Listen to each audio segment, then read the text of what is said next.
Então, pessoal, bem-vindos em mais um Web Debates. A gente segue aí insistindo no formato, na meio da pandemia.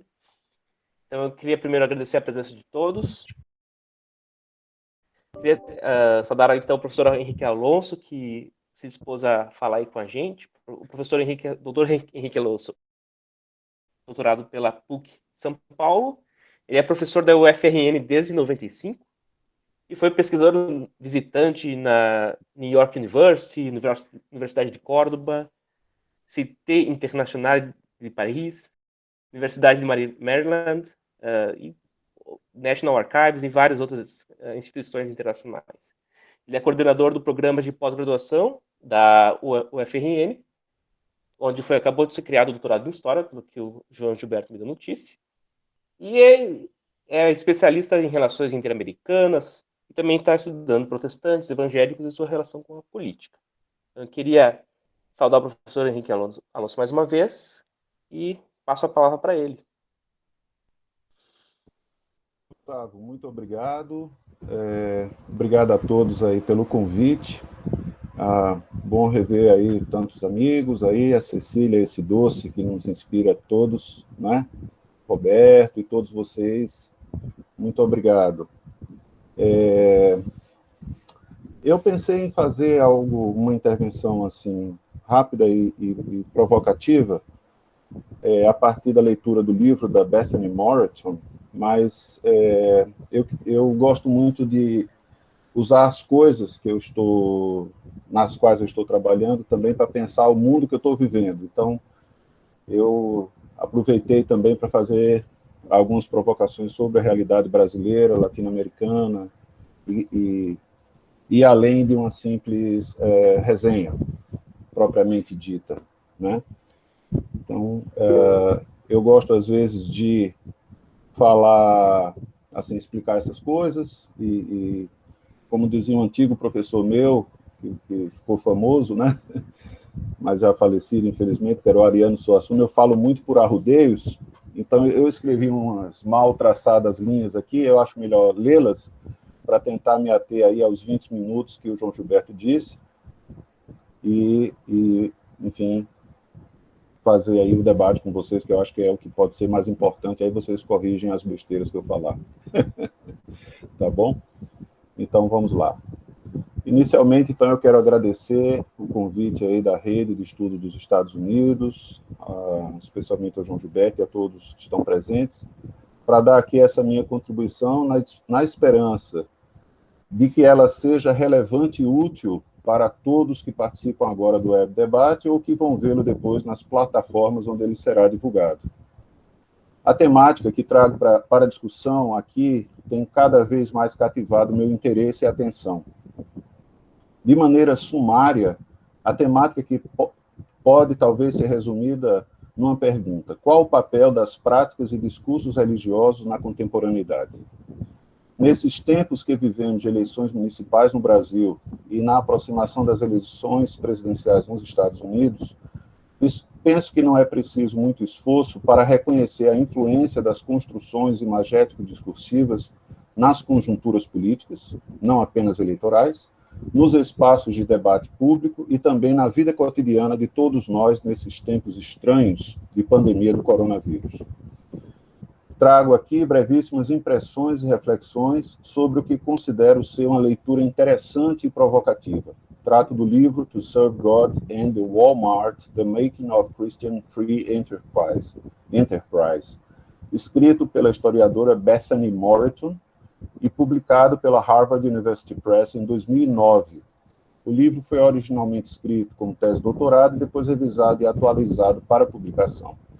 A autora, historiadora de formação, é professora do Departamento de História no Dartmouth College, uma antiga e influente instituição de ensino superior estadunidense que é parte da famosa Ivy League, é a menor das instituições da Ivy League. Em 2009, no ano em que o livro foi publicado, como observa a autora, o Walmart era a maior multinacional estadunidense, sendo assim talvez um dos mais emblemáticos símbolos do capitalismo, não só nos Estados Unidos, mas também em todo o planeta. Ainda hoje, embora o quadro econômico tenha se alterado de maneira significativa, a empresa continua sendo uma das maiores do mundo, sendo presente em cerca de 27 países em todos os continentes do planeta. Embora o livro trate principalmente do Walmart, ele se insere em um conjunto de trabalhos que tratam das influências mútuas entre capitalismo e cristianismo no mundo contemporâneo. Isso é uma temática e realidade que atinge não apenas os Estados Unidos, mas vários outros países, como o Brasil.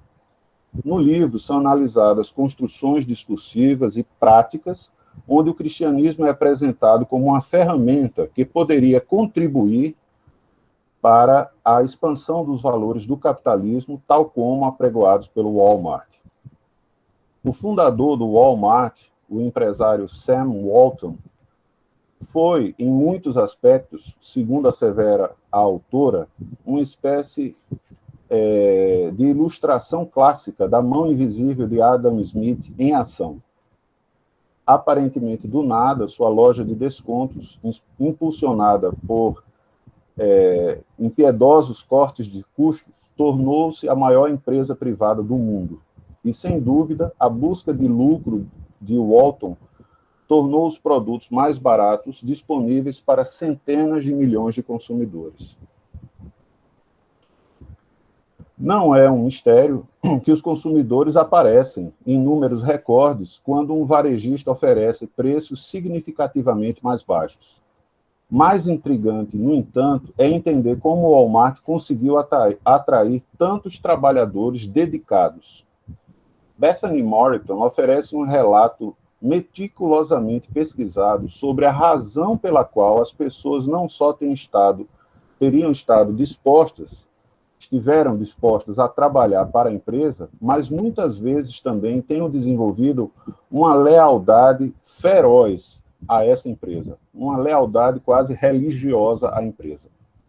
Para a autora, a empresa foi habilidosa em criar vários mecanismos e atividades que associavam a disseminação dos valores de um certo tipo de cristianismo conservador ao crescimento da empresa.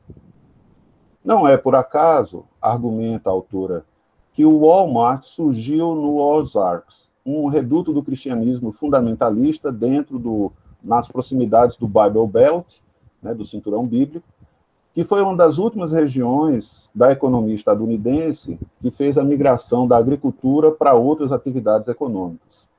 Muitas mulheres que trabalhavam na agricultura preferiram os empregos de meio período com horários flexíveis que o Walmart oferecia, mesmo que esses empregos não tivessem muitas das proteções trabalhistas, ou que a autora chama de proteções trabalhistas, que é uma coisa muito diferente do que ocorre no Brasil.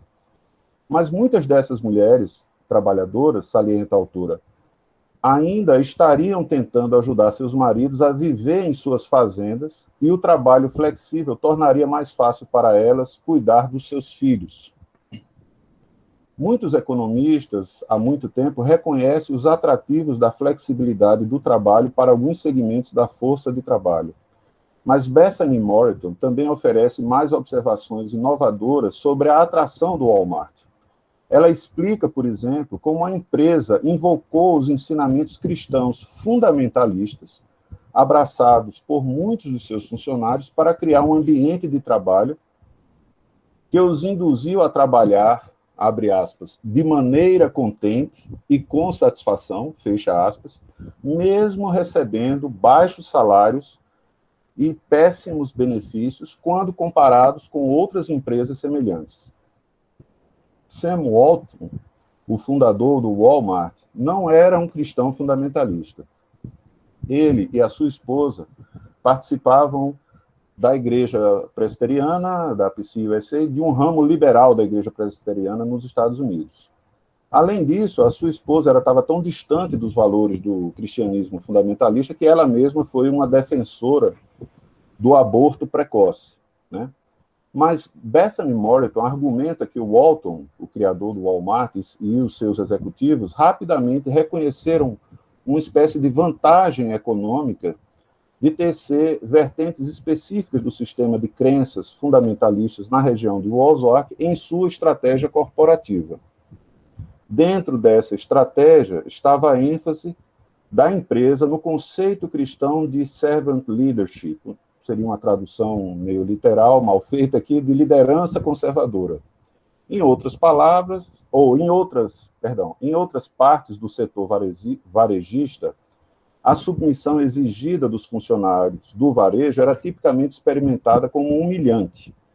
Mas ao lembrar repetidamente aos funcionários que o líder, servo, cristão, valoriza as oportunidades de prestar um serviço alegre aos outros, Bethany Moreton, a autora, argumenta que o Walmart transformou a servidão de uma característica negativa de trabalho em uma característica positiva.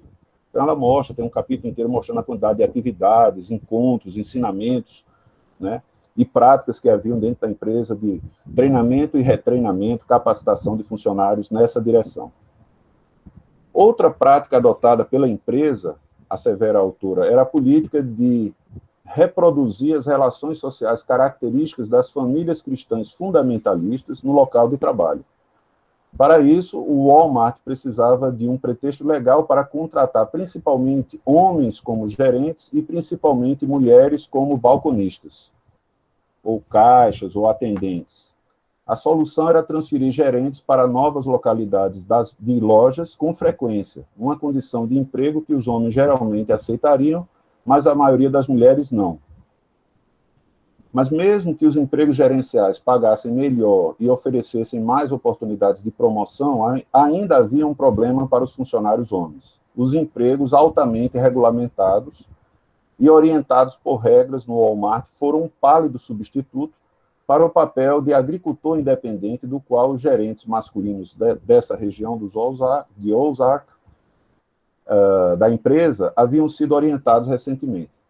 Ao invés de ceder maior controles aos gerentes, a autora argumenta, a empresa salvava os egos dos homens, celebrando uma espécie de ideal do que ela chama de, abre aspas, virilidade cristã, fecha aspas.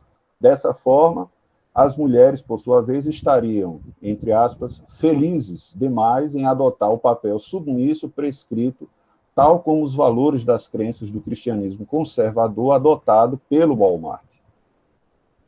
Como há muitas conexões entre os Estados Unidos e o Brasil e sobre os tipos de protestantismo praticados por lá e por aqui, e dado o pouco tempo que me cabe, escolhi concluir meus brevíssimos comentários tendo um foco específico.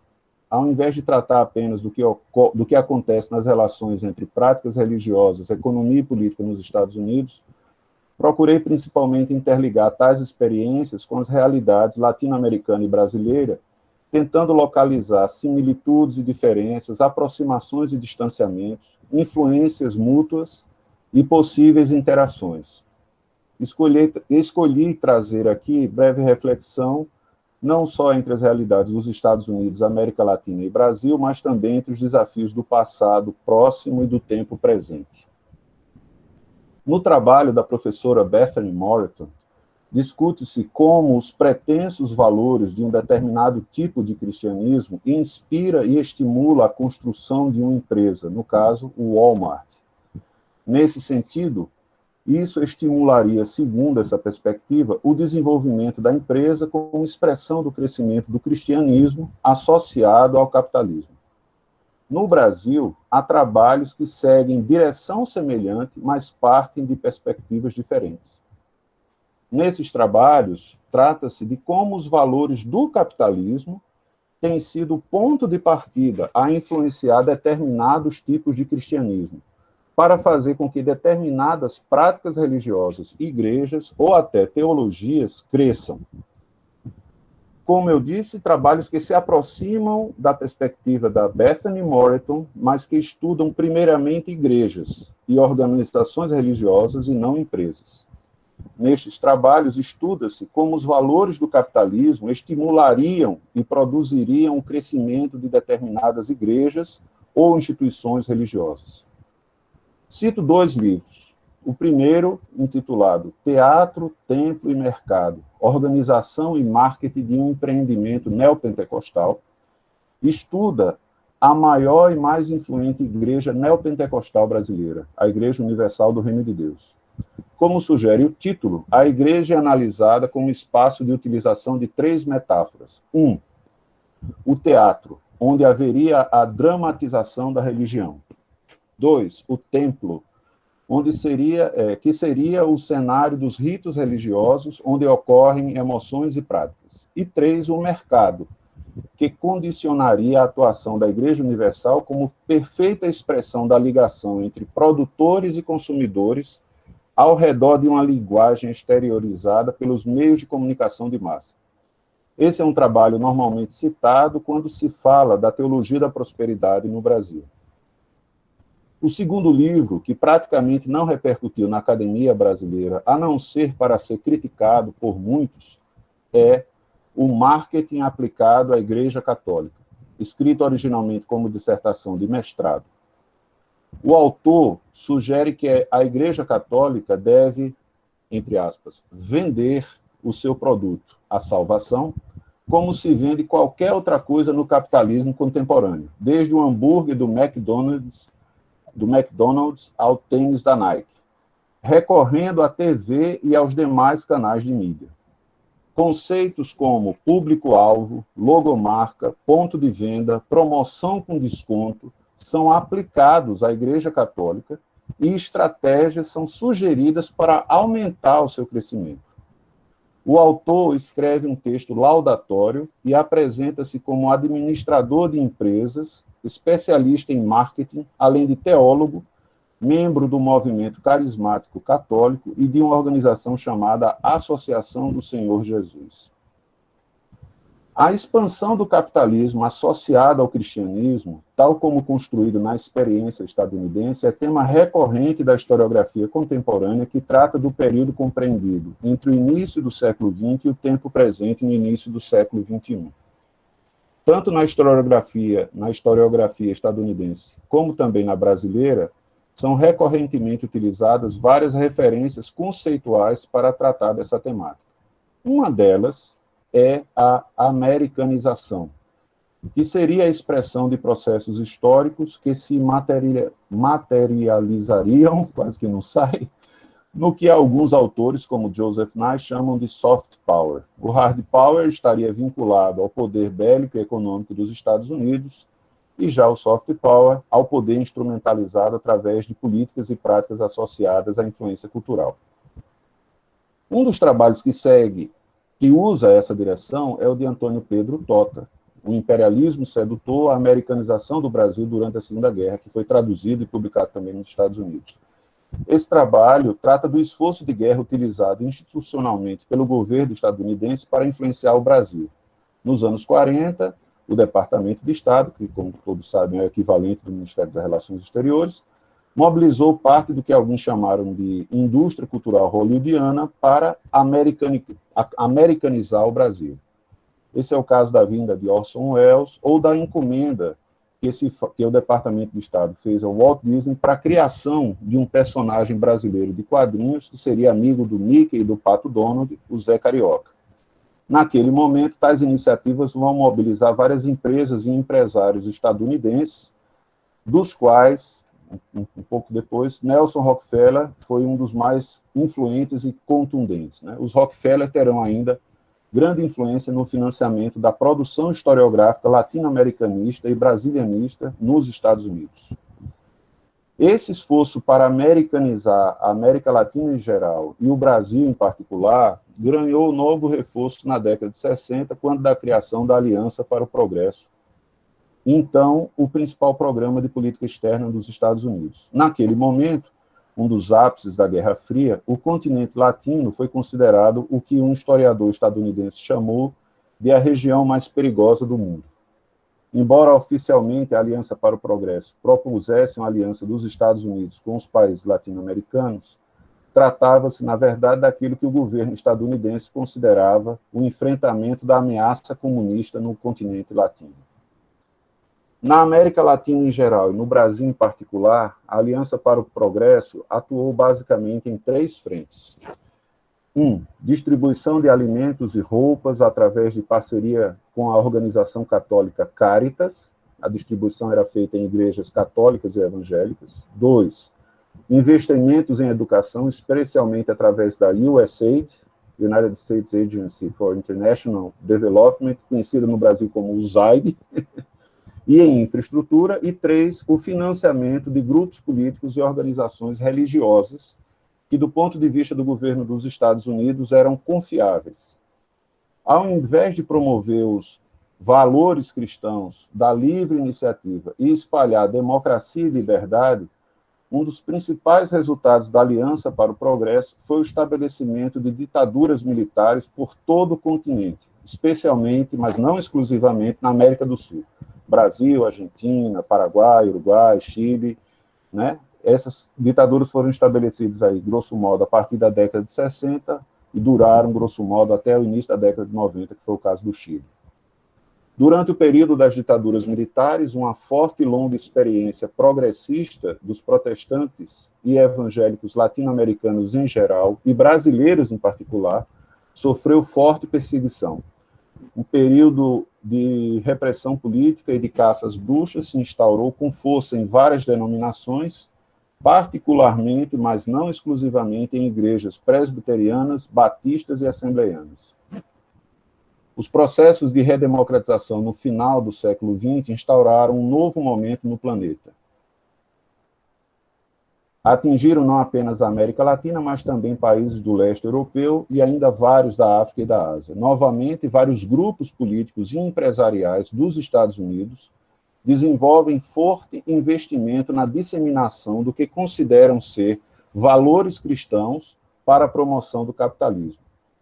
Isso ocorre não apenas nos Estados Unidos durante o governo Trump, mas também no Brasil do governo Bolsonaro. Ambos países têm ganhado cada vez mais notoriedade em tempos de pandemia do coronavírus, por serem aqueles, não só com o maior número de infectados, né? Na verdade o Brasil hoje está em terceiro lugar, porque ainda é a segunda maior em número de infectados, mas também Brasil e Estados Unidos são os maiores com o número de mortos em todo o planeta.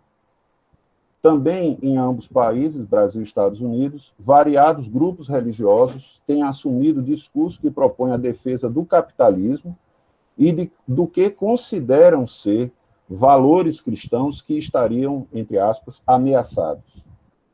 Não são poucas as contradições dessas construções discursivas no tempo presente. No Brasil, grupos religiosos evangélicos apelam para seu direito democrático de defender o fim da democracia e a volta da ditadura, o fechamento do Congresso e da Suprema Corte. O anticomunismo requentado de tempos de Guerra Fria está de volta com força no Brasil para justificar, segundo a perspectiva de alguns, a necessidade da manutenção do capitalismo segundo o padrão dos Estados Unidos, tal como estabelecido pelo governo Trump, né? E se forem acertadas as últimas pesquisas, não será reeleito na próxima semana. Terá a sociedade civil e as instituições democráticas estabelecidas com a Constituição de 1988 força suficiente para preservar a democracia no Brasil? Essa também é uma questão que eu gostaria de debater com vocês hoje. Tá? Muito obrigado.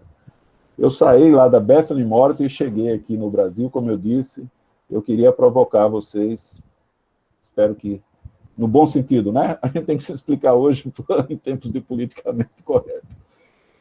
É isso. Perfeito, professor. Foi maravilhoso, realmente foi um arco ótimo, que permite a gente abrir muitas saídas de discussão. Eu vou passar para o Marco. Então, a gente vai fazer as intervenções e as conversas. O pessoal está começando a se inscrever agora. Quem mais quiser se inscrever é só deixar no chat. Se alguém quiser fazer uma intervenção por escrito, a gente pode ler, é só você escrever no chat. Quem quiser falar vai se inscrevendo como alguns já estão fazendo. E temos já 3. Temos o Daniel Rocha primeiro, o Roberto Moll e depois o João Gilberto. Daniel, você pode então começar falando. Tá, Marco, obrigado, pessoal. Tinha visto, boa tarde, né? Boa tarde, professor Henrique. Não vou tentar ser bem lindo aqui. O professor Henrique, eu vi, a gente participou junto de um evento, né? Do Dambu, né? Da Mindon e do Instituto de Janira. Isso. Né, para ter esse presente, né? Eu também estive lá no Alexandre Cruz também, que está aí Então foi bem uma experiência bem legal aquelas discussões. Mas o que, sem tomar muito tempo, você começa a falar demais.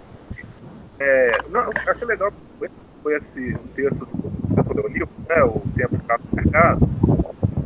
E assim, eu queria pensar um link até com essa discussão da Bethany, que fazendo essa ponte, né, com os estudos, por exemplo, sobre a Igreja Universal. Você vai lá no Ricardo Mariano, o Ricardo Mariano vai falar da Igreja Universal como magia institucionalizada.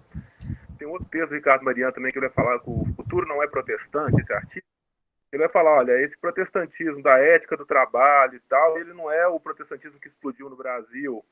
Aqui o protestantismo no Brasil, com a cara da igreja do neopentecostalismo, é um cristianismo muito mágico, né, que dá em torno de que façam sacrifícios para que Deus atenda, não está muito voltado para uma ética do trabalho.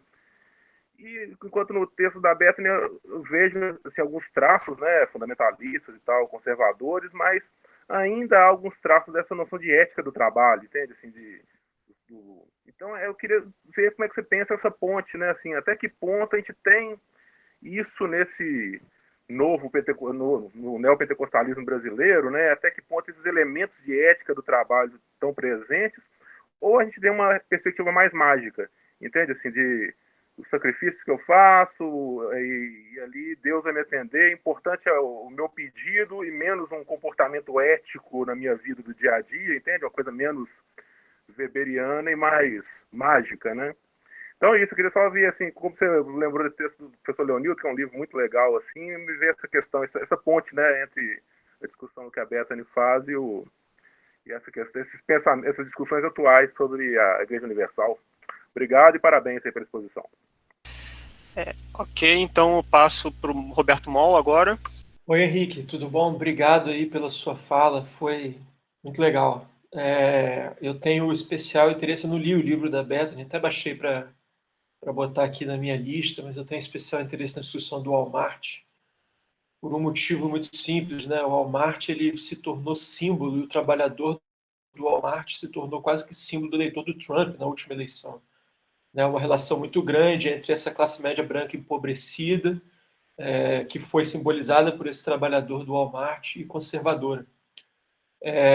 A minha pergunta é a seguinte, a minha pergunta vai um pouco nesse sentido, mas na verdade eu queria puxar uma outra coisa. Assim, muitos desses trabalhadores do Walmart eles têm origem latina, né? São imigrantes ou são de famílias de imigrantes latinos. E tem o catolicismo como traço cultural bastante forte também. Eu não sei se ela trabalha isso no livro, mas como que isso se combina assim, com essa ética do Walmart? Se ela trabalha isso no livro até também, porque é algo que eu tenho me interessado muito, essa questão da imigração, enfim, dos votos, e como que... Porque há um traço de... Bom, se há um traço progressista nos movimentos de imigrantes latinos, esse traço progressista se combina em grande medida com a Igreja Católica, né? Toda a luta do César Chaves, anos 70, enfim. O catolicismo é muito presente na imigração e nos movimentos de imigrantes. Mas é só ver se dá para cruzar essas duas coisas, se ela faz isso no livro ou não. Ok, então por último no bloco, o João Gilberto, pode falar. Eu vou fugir completamente do que eu estudo e também um pouco do que o Alonso estuda, para uma pergunta um pouco diferente. Você falou bem aí do papel da mulher e do homem, né, dentro da lógica de trabalho Walmart. Eu pensei que se há alguma empresa no Brasil que opera segundo essa lógica, né, ou que utiliza disso, porque eu lembrei que na sociologia do trabalho há uma discussão muito grande, né, sobre o papel da mulher em livros recentes. Um deles é um clássico já, né, que é da Boitempo, que é o Sem Maquiagem, que é sobre o papel da mulher no trabalho da expansão e manutenção da empresa Natura, né? Que fala um pouco sobre ética, sobre religião também, sobre o papel da mulher, que é da Ludmila Abílio. Aí eu pensei que você podia falar um pouco mais aí, tanto ver se tem alguma empresa que opera por essa lógica, que conecta essa lógica dentro do Brasil, e tanto falar um pouquinho mais sobre o papel da mulher dentro dessa lógica do trabalho do Walmart. Ok, então pode ficar à vontade, Henrique. Ok. Obrigado, meus caros, aí pelas perguntas. A primeira pergunta sobre a questão da ética do trabalho, as diferenças entre os Estados Unidos e Brasil, realmente, as diferenças são muito gritantes, né? A nossa formação ibérica, católica, né, a nossa relação com o trabalho, a experiência da escravidão, enfim, historicamente as conjunturas são muito diferentes, né? Então, assim, em tom meio de brincadeira, num tom mais informal, a gente pode dizer que há não sei se isso é um arquétipo, né? O sonho de muitos brasileiros é acertar na Mega Sena e parar de trabalhar, né? Isso é muito recorrente.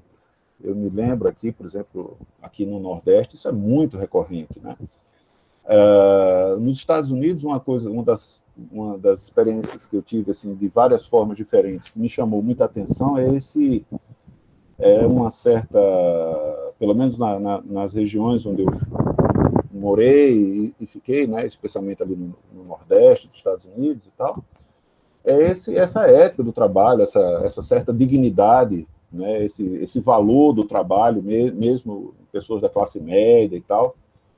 Então, é uma relação muito diferente com o trabalho. Então, no Walmart, é muito verdade, e a Bethany, ela trata disso en passant, mas ela observa isso, que esse valor do cristianismo conservador da América, né, ele está muito associado a uma determinada ética do trabalho, protestante, calvinista e assim por diante, puritana, que é fortemente aplicado, que é fortemente utilizado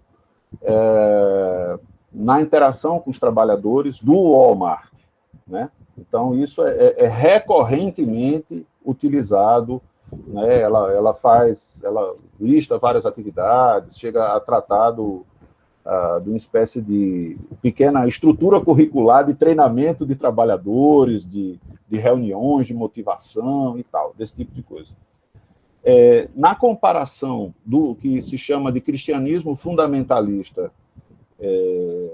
nos Estados Unidos e no Brasil, realmente há muitas diferenças, né?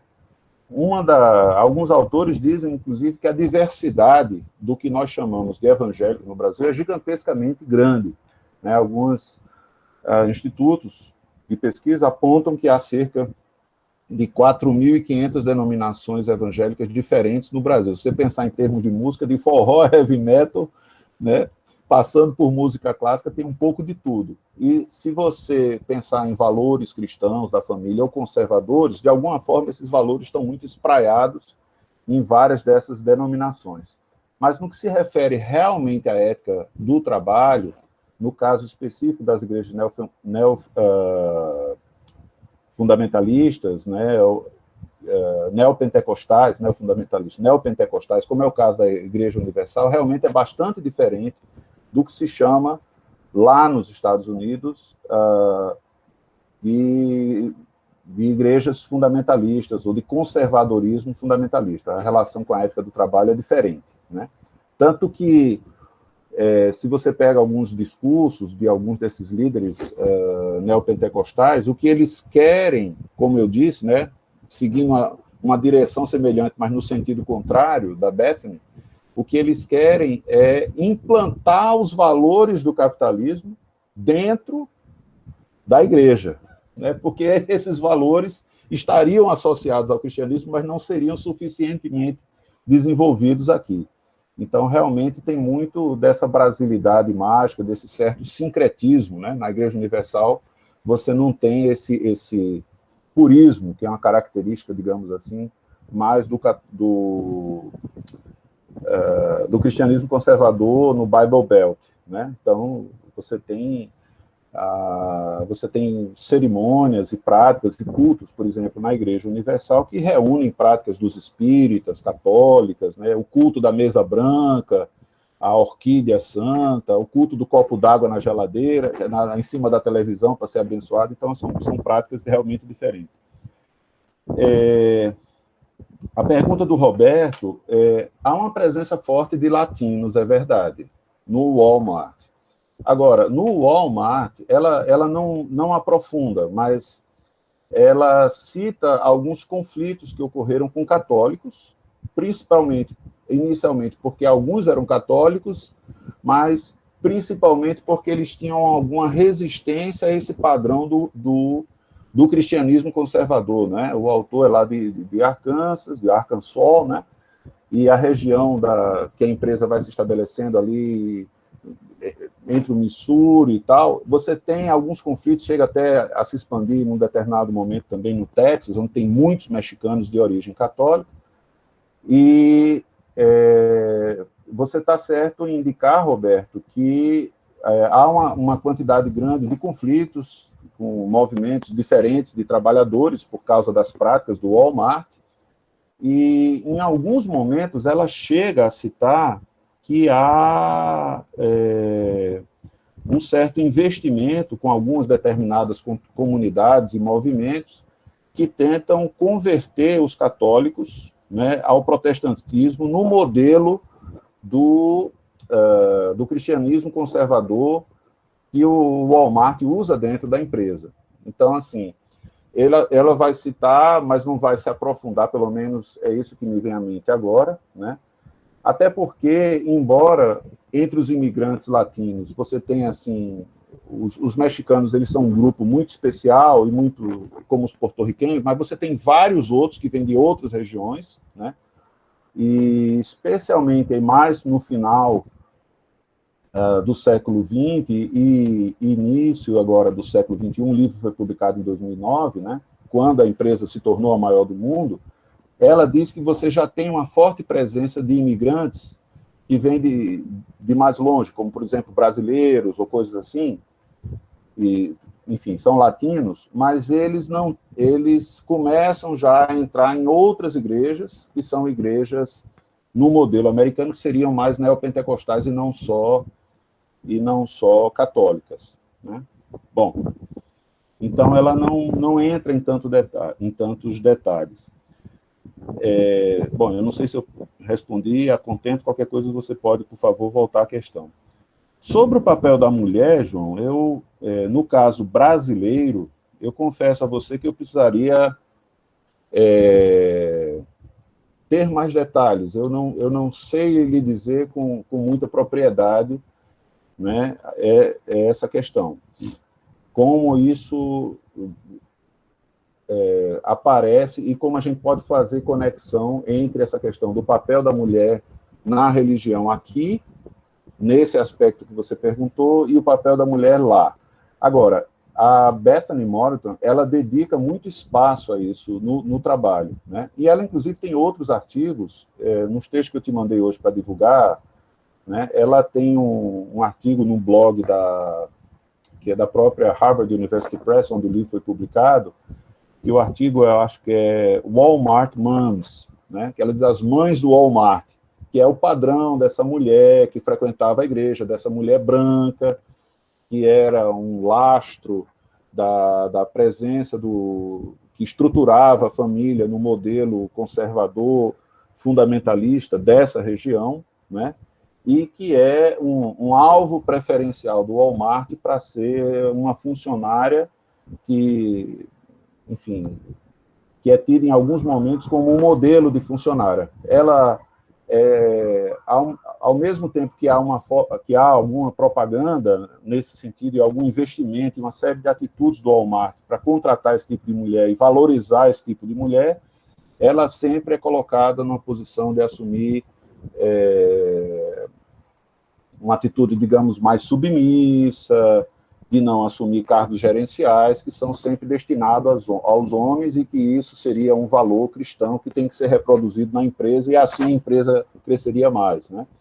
Ele investe muito em que a Walmart investiu em muitas campanhas, em muitas práticas que daria, como eu citei muito brevemente, que é um destaque que ela faz no capítulo, daria um horário flexível às mulheres, dando a ela a oportunidade de cuidar da família, dos filhos e essa coisa toda, quando, na verdade, ela mostra com muitos dados que o Walmart oferecia para todos os seus funcionários, não só para as mulheres, mas também para os homens e para os que ocupavam cargos gerenciais, salários muito mais baixos, né, e benefícios, em geral, muito inferiores a empresas equivalentes. Mas havia uma verdadeira... ela não usa essa expressão, mas uma espécie de máquina de propaganda que exaltava, né, o serviço cristão, né, que você deveria ser um líder para servir, você deveria se sacrificar, porque o cristianismo cresceria e a empresa cresceria, mesmo que você abdicasse de alguma coisa. Então, há uma verdadeira máquina de propaganda nessa direção. Então, ele fala muito dessa mulher submissa, ela fala muito dessa Walmart mama, né? Ele fala muito do papel da mãe, o reforço do papel da mãe, a mulher é sempre identificada com o papel da mãe, aquele valor da mãe, né? Uma mulher mais independente, que não é submissa, que assume postos gerenciais na empresa, é quase uma exceção. Agora, de novo, ela mostra essa contradição, porque a esposa do criador do Walmart, ela defendia o aborto, né? E ele não era cristão fundamentalista, ele era de uma igreja até mais liberal, em termos presbiterianos, mas a empresa se utiliza fartamente dessa máquina de propaganda, né? Ela usa uma expressão que não me ocorre agora. Ok, podemos então passar ao próximo bloco. Nós temos mais 3 aqui. Como por hábito a gente prioriza os recém-chegados no evento, nós temos primeiro o José Francisco dos Passos. Pode falar, José. Boa tarde a todos. Muito boa apresentação. Eu queria fazer uma pergunta sobre... Também não li o livro, né? Mas eu queria perguntar sobre... Porque, assim, há alguns recortes, não é? Feitos no estudo, e eu queria trazer mais uma tona.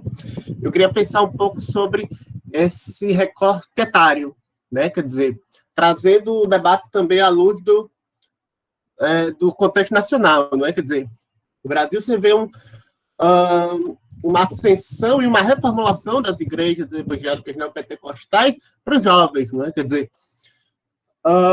há toda uma dinâmica, não é? Para pensar esses espaços para o jovem, né? E também pensando nessa questão da religiosidade, da defesa de uma religiosidade, também como manutenção de uma defesa do capitalismo, né? Então, quer dizer, pensando nessa lógica. Porque senão a gente pensa, eu imagino, de pensar mesmo esse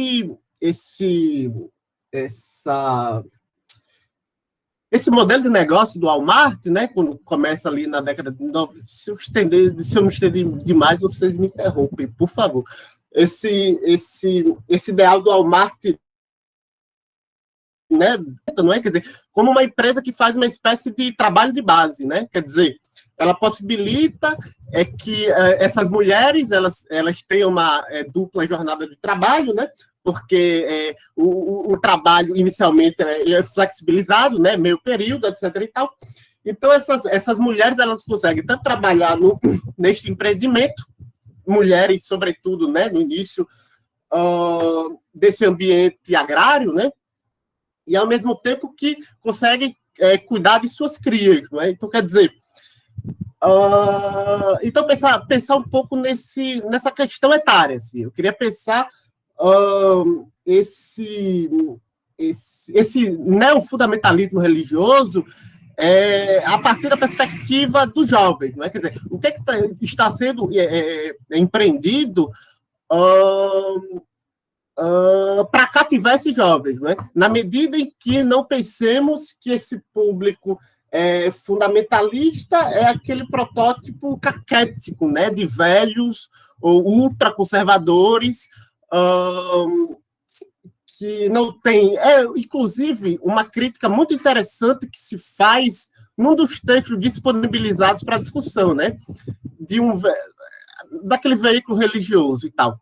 Ele termina a resenha do livro assim, né? É uma resenha negativa, né? Digamos assim, com relação ao livro, né? Ele diz: olha, seu livro oferece... Quer dizer, peraí. Só um minutinho. Aqui.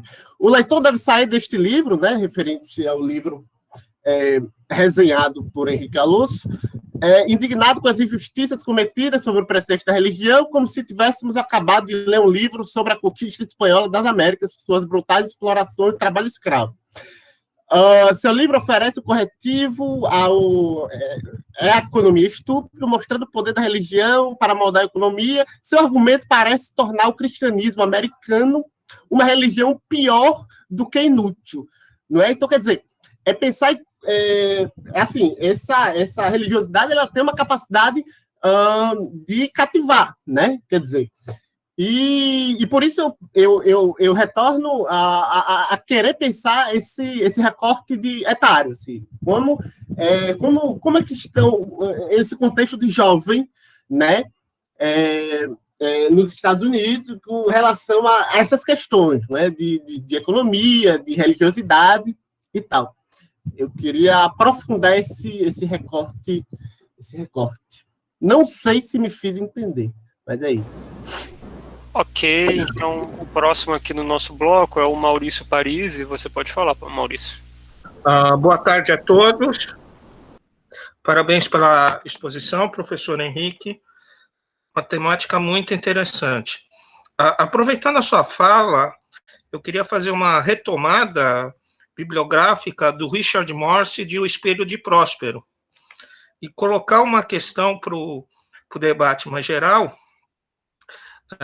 que era a construção das identidades da América do Norte e da América Latina em oposição, e perguntar, será que é possível ser weberiano no Brasil? E colocar uma questão muito interessante. Hoje, o estado do Rio de Janeiro é o estado que o número de evangélicos superou de católicos, que é uma tendência para o Brasil daqui a 7, 8 anos, até 2030, talvez. E nós sabemos que essas forças evangélicas do Rio, elas correm simultaneamente com o processo de milicialização. Inclusive, existem gladiadores de Cristo, gladiadores de Jesus, um nome assim, forças, inclusive a repressão a cultos de origem afro-brasileira, né? E esse processo, que eu acho muito interessante, do Rio de Janeiro, dessa milícia, até porque tem sido base social para a extrema-direita no Brasil, também é o processo de construção de um capitalismo miliciano, digamos assim, né? A zona oeste do Rio de Janeiro talvez seja Chicago, né? Coitado do Al Capone. Em investimentos em prédios, em distribuição de mercadorias.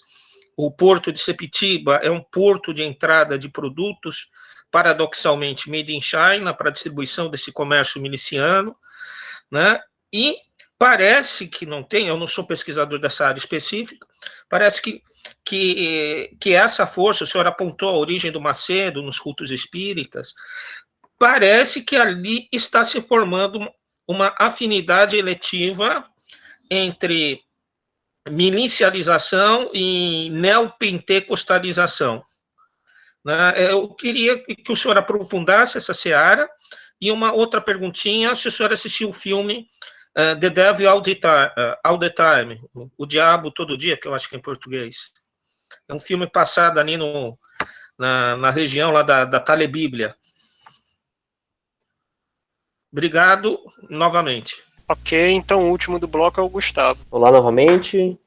Minha pesquisa, professor, é mais em direção à raiz do livro mesmo. Assim. Como eu não tive a oportunidade de ler o livro, eu queria te dar mais oportunidade de se aprofundar de onde ele se sustenta. Por exemplo, que tipo de fonte ele utiliza? Ele se aproxima de algum tipo de história business history? Ela pega material de arquivo privado do Walmart, ele pega arquivos públicos de recrutamento, ou então faz algum tipo de etnografia. Eu queria entender como é que essa autora ela aborda o Walmart enquanto objeto de pesquisa mesmo. Como retira algum tipo de cultura política dele ou religiosa. É mais assim, nesse sentido. Obrigado. Vamos lá.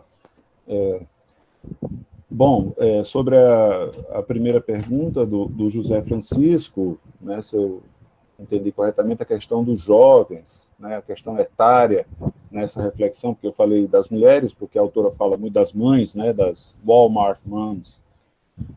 Antes de dizer isso, uma coisa interessante que o João, eu falei com ele hoje de manhã, e eu disponibilizei 3 resenhas que foram feitas sobre o livro, né? Mas eu acho que vocês procuraram aí, eu não sei, o pessoal da organização, e achou uma resenha e disponibilizou. Essa resenha que vocês disponibilizaram é uma resenha muito negativa é feita, inclusive, por um pessoal da área de teologia e tal, né? Fuja desse livro, que ele fala mal da igreja e tal. Eu achei, assim, não por ser ligado à religião, não tenho nenhuma dificuldade quanto a isso, mas, assim, eu achei essa resenha, como apontou com propriedade o José Francisco, ela, assim, ela foi muito... Ela resistiu muito ao livro, mas ela não foi muito feliz na argumentação. Eu acho que, assim, por que você não pode, né, tratar da forma como ela trata? Então, bom, mas sobre o papel dos jovens, né, a questão etária, eu acho que essa é uma questão importante. É uma questão grande, José Francisco, eu não tenho respostas assim muito precisas, eu acho que muita coisa precisa ser feita sobre isso. No caso específico do livro da Bethany Moreton, ela não trata especificamente de jovens, né? Ela fala, assim, grosso modo, que havia planos de carreira na empresa de pessoas mais jovens que iriam trabalhar lá, do estímulo às famílias se envolverem, e até os filhos, né? Naquele esquema meio McDonald's, você traz o adolescente para passar um tempo, você traz a mãe para passar um tempo, e você faria a empresa crescer porque você usaria os valores cristãos para a empresa crescer. É mais nessa direção que ela trata, assim, do que eu consigo me recordar agora. No caso brasileiro, essa é uma questão mais complicada, porque você tem, entre os evangélicos, né, mesmo a classificação dos evangelhos é um negócio muito complicado. Há muita discussão sobre como classificar os evangélicos, né? Alguns autores até chegam a dizer que não gostam de usar o termo evangélico, porque se você usa a mesma palavra para designar, como eu disse, 4.500 denominações diferentes, algumas das quais não reconhecem as outras como evangélicas, né? Então, assim, esse é um termo pouco preciso, né? Porque seriam o quê? Cristãos que, de alguma forma, identificados com a reforma protestante em maior ou menor grau e que não são católicos. Como é que você diz? É muito difícil classificar. Seja como for, o trabalho com jovens é um trabalho que você tem várias denominações que são criadas para jovens, em que o número de jovens é gigantescamente grande. Me ocorre agora uma igreja que é a igreja Bola de Neve, Bola de Neve Church, né, que é uma igreja jovem, que tem o púlpito, que a pessoa bota uma prancha de surf, você chega lá, e aí, galera, tudo bem? Qual é o babado hoje? Né? Parece que você está assim no meio da rua, mas você está dentro da igreja. Então, é uma igreja que tem um design feito para jovens. Da mesma forma que tem investimentos nessa direção, você tem investimento em várias outras, né? Você tem determinadas igrejas que são construídas para determinados grupos, né? Você tem no Rio de Janeiro, já vou chegar lá, a pergunta do Maurício, né, igreja de traficante. Você tem traficante que criou a igreja, né? O pessoal vai fazer aí a incursão dele, não, vamos nos ajoelhar aqui, em posição de mão sobre os AR-15, vamos orar para que Deus nos abençoe hoje, né? E aí faz incursão para destruir terreiro, enfim. Mas no que se refere especialmente a jovens, os dados que nós temos hoje é o seguinte, é que a presença das igrejas evangélicas entre os jovens, especialmente os mais pobres, né, que são jovens negros, pardos, né, que são submetidos a circunstância de vida muito adversa, você tem a presença da igreja evangélica como instituição. Né? Quais são as instituições do Estado presentes, por exemplo, tem muita gente aí do Rio, nas favelas do Rio, né? Eu visitei alguns anos atrás, eu já cheguei, eu sou carioca, gente, mas eu sou um carioca assim, muito fajuto. Minhas origens estão aqui no sertão do Rio Grande do Norte. Eu só fiz nascer no Rio e sou mais natalense do que carioca. Mas, enfim, eu visitei muitas favelas, muitas, não foi, né? Entrei mesmo, né? E em que eu só vi 2 ou 3 instituições. Na época que eu visitei, em 2013, era parte de um projeto, você tinha UPTs, você tinha o tráfico e você tinha a igreja evangélica. Então, é aquele mundaréu, milhares de pessoas vivendo, dezenas de milhares de pessoas vivendo num lugar, você não tem um posto de saúde, você não tem escola, você não tem nada. Você tem tráfico, UPP, em alguns não havia UPP, e igreja evangélica de 1000 formas variadas. Então, assim, o que eu teria a lhe dizer, José Francisco, é que em várias realidades que eu conheci, né, muitos jovens brasileiros, né, têm, em maior ou menor grau, contato com igrejas evangélicas, porque as igrejas evangélicas são, hoje no Brasil, são dados, tem 1000 estudos sobre isso, né, o tipo de organização com a maior capilaridade no país. Né? Eu conheço cidades no Brasil em que você não tem, pequenas localidades. Eu visitei, por exemplo, no Amazonas, comunidades indígenas, comunidades ribeirinhas, participei navegando pelo Rio Negro com outros pesquisadores, visitei comunidades de ribeirinhos e indígenas, e você não tem igreja católica, mas você tem comunidade evangélica, inclusive em comunidades indígenas. Então, assim, eu imagino que o fato das igrejas evangélicas terem uma maior capilaridade faz com que elas atinjam mais determinados grupos da sociedade, como os mais jovens. Aqui na nossa cidade, Natal, né, o bairro que é considerado um dos mais violentos da cidade, com o maior número de mortes, chama-se Felipe Camarão. É justamente o bairro com o maior número de igrejas evangélicas. Né? Então, assim... Agora, o tipo de trabalho que eles fazem é muito diverso, porque há muitas denominações. No âmbito dos neopentecostais, há especificidades. Bom, em relação eu agradeço a pergunta do Maurício, de é possível o brasileiro, é possível ser weberiano no Brasil? Eu digo, olha, eu não sei se a gente quer ser weberiano, né? Acho, mas assim, a realidade do mundo evangélico brasileiro, eu falei do texto da Bethany Moore, provoquei falando do Brasil, a gente está falando mais do Brasil do que dos Estados Unidos, mas é isso. Vamos falar daquilo que é relevante para nós. Eu acho que esse é um tema bastante relevante, porque você aponta com precisão aí a questão do Rio de Janeiro, né? O dado que eu tenho é que o Rio de Janeiro, a capital, né? A população de evangélicos é maior do que a população de católicos. E tem muitos estudiosos, né, que fazem previsões, né? Sociólogos gostam muito de fazer previsão, economista também, né? Historiador segue aquela máxima do Jorge Benjol: prudência e canja de galinha não faz mal a ninguém. Mas tem estudiosos sérios, eu me lembro aqui do Paul Freston, que tem várias publicações a respeito do pentecostalismo no mundo inteiro e também no Brasil, né, de que os evangélicos assumirão, né, serão um grupo maior, enfim, vão esperar para ver. Agora, a relação entre a milícia e fundamentalismo religioso no Rio de Janeiro, eu acho que isso é muito latente, né? De várias formas isso tem se verificado. Agora, isso não se refere apenas ao fato do crescimento dos evangélicos, mas do crescimento de certas posturas e atitudes no Brasil contemporâneo. Vários grupos, né, de extrema-direita, né, vamos dar nome aos bois, como eles merecem, neonazistas e neofascistas crescem no Brasil. Crescem muito. Não é uma coisa sabe, que você nunca ouviu falar. Não. Aí no centro-sul do país, aqui no Nordeste é mais difícil você ser neonazista, né? Porque aqui a experiência da miscigenação é muito diferente, né? Mas a história da formação do centro-sul do país é completamente diferente do que nós chamamos hoje do Nordeste, em que a experiência da miscigenação aqui é gigantescamente grande. No Rio de Janeiro tem várias peculiaridades, mas você vai em São Paulo, você tem o bairro japonês, o bairro italiano, né? O bairro de judeu rico, que é Higienópolis, o bairro de judeu pobre, que é o Bom Retiro, né? Você tem as colônias italianas e alemãs. Então, assim, tem toda uma história antes de chegar no crescimento religioso. E esses grupos neofascistas e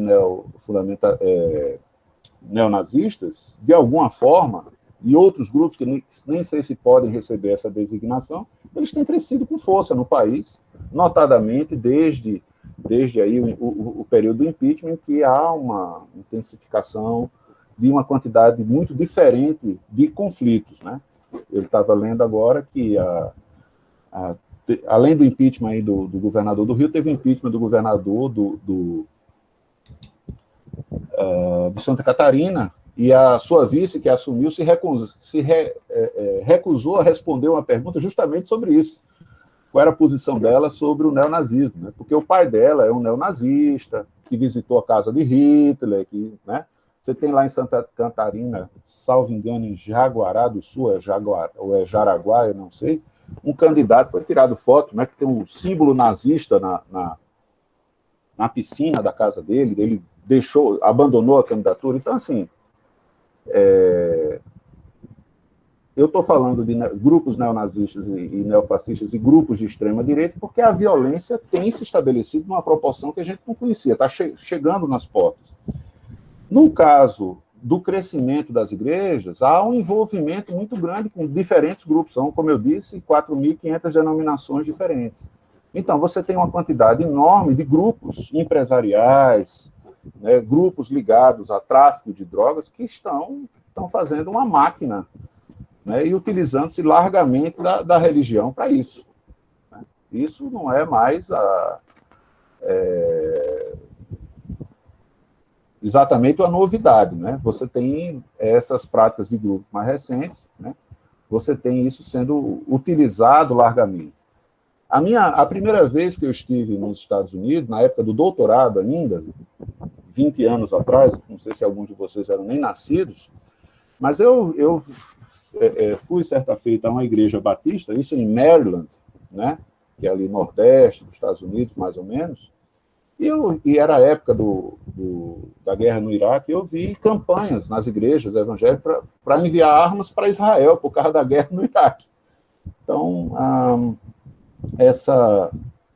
esse discurso, esse crescimento de um discurso mais violento e a utilização de milícias, ele está vinculado não apenas, eu estou atirando assim, em várias direções, desculpe, não sei, eu não consegui concentrar, mas o que eu quero dizer é que ele tá associado a vários fenômenos, além do crescimento dos evangélicos. Não é só o fato disso, né? O que eu quero dizer é que ele está associado, de alguma forma, vários desses grupos que optaram por uma ação mais violenta, né? Os milicianos de Jesus, como você disse, né? Eles estão associados ao crescimento de vários grupos diferentes. De novo, né, até onde eu consigo perceber, é um fenômeno muito ligado ao centro-sul do país, porque, como eu disse, é muito difícil você ter um grupo neonazista em Pernambuco, na Bahia, no Rio Grande do Norte, né? As realidades aqui são diferentes da formação das regiões. E Gustavo perguntou olha, o trabalho sobre o trabalho mesmo. Ela é associada a uma cadeira de estudos do capitalismo, de estudos de história do capitalismo. O que ela tem é uma farta documentação. É difícil classificar o trabalho dela só com essa business history convencional, né? Mas vocês sabem, vários de vocês sabem, que a história dos Estados Unidos, né, diferentemente do Richard Morse, que o Maurício citou com propriedade, né, que tem essa verve muito mais, digamos assim, grosso modo, analítica, né, ele está associado a um tipo de história muito mais pragmática, né, que carece de análise, mas ela fornece uma quantidade muito grande de dados. Eu senti, como disse agora já até me esqueci, na outra pergunta do Daniel, eu participei de um debate com ela sobre o livro dela num outro evento online, né, nesses tempos de coronavírus, de live, eu já estou com live marcada até junho do próximo ano. Será que ainda vai ter segunda onda, terceira onda? Mas, enfim, eu achei realmente que o livro, às vezes, fornece muita informação e pouca análise. Mas ela fez uma pesquisa utilizando muito material da empresa, que é de consulta pública, ela foi a muitos arquivos, né? Ela chegou a consultar muitos dados da Secretaria de Trabalho dos Estados Unidos que eles guardam sobre os trabalhadores, ela consultou muitos sindicatos e ela consultou muitos jornais, mas, assim, a quantidade de informação que ela acessa é realmente muito grande, né? Agora, o tipo de... os principais grupos de fontes, que eu teria lhe dizer de cabeça, mas, assim, eu acho que você vai ter acesso fácil ao livro, eu mandei a versão que eu tenho para o João, não sei como é que fica a disseminação aí, são materiais da própria empresa, que são públicos, muitos materiais de sindicatos e de trabalhadores, e da Secretaria de Trabalho, né? Seria o equivalente do Ministério do Trabalho, uma quantidade, um volume realmente grande de informação, e muita coisa da imprensa também, né? Essas informações da empresa ganharam cada vez mais publicidade, digamos assim, porque a empresa cresceu muito. Quando ela escreveu, o timing da publicação do livro foi ótimo, né? No ano seguinte, 2010, né, a Forbes, o Wall Street Journal já indicavam, é a maior multinacional dos Estados Unidos. Hoje isso mudou, porque a Amazon está aí, né? E as coisas mudaram. Mas, enfim, tinha muita informação pública, muitos dados, e eu acho que ela foi muito interessante em analisar isso. Quando ela vai aos jornais, ela acessa muita informação de igreja, muita informação, muito folheto, que eram utilizados por várias denominações e por várias igrejas, que foram incorporados pela empresa. Então, você tem várias cartilhas de treinamento, verdadeiros currículos de cursos de capacitação para os trabalhadores, em que você vê que era material preparado por religiosos, mas que estavam disponíveis, né? E aí, como era consulta pública. Agora, assim, a quantidade de informação que ela coletou é uma coisa surpreendente, né? Eu não sei se ela tinha aquelas... Eu não sei se é você ou é o João que está fazendo aqueles algoritmos. Eu acho que ia precisar, se eu fosse fazer um trabalho desse, eu ia precisar de alguma coisa, porque foi um trabalho, assim, de um volume grande de informação. Tá? Não sei se respondi, mas é o que eu teria para dizer agora a você. Nós temos mais um bloco já, né? Inclusive alguns comentários por escrito. Primeiro temos a Paula Broda inscrita. Pode falar, Paula. Oi, boa tarde, professor. Parabéns pela palestra, muito boa. A minha pergunta, o senhor meio que já respondeu uma parte, mas eu fiquei pensando, porque muitas dessas igrejas evangélicas, elas têm alguns programas de formação de lideranças jovens.